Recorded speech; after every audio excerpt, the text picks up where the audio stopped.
বন্ধুরা চলে এসেছে, দেখো এই যে স্টকটা দেখছো এলজিই ইন্ডিয়া, ঠিক আছে? এটা লার্জ ক্যাপ সেক্টর। চলো এটা দেখিয়ে দিই তোমাদেরকে। দেখো লার্জ ক্যাপ ক্যাটাগরি আর কনজিউমার ডিউরেবলস, ঠিক আছে, সেক্টরে। তো দেখতেই পাচ্ছ তিনটে লেভেল আমি টেনে রেখেছি, সেটা কেন তোমাদের বলে দিই এটা কি জন্য।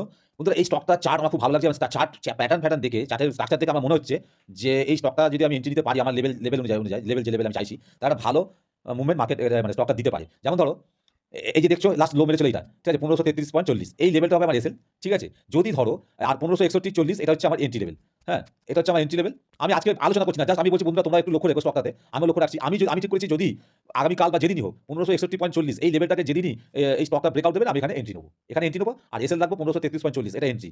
অর্থাৎ 1533 থেকে 1561, ওই ধরো না 30 টাকা মতো, 28 টাকা মতো হচ্ছে, ঠিক আছে। 28 টাকার মতো এসএল হচ্ছে। আর ফার্স্ট টার্গেটই হবে আমার ওই 1:1 1580, আর একটু বেশি হবে মনে হয়। চল এসএল, এই এসএলটাকে হিসাব করে এই যা এসএল দাঁড়াবে সেটাকে হিসাব করে এখানে প্লাস করে দিলে এটা হবে।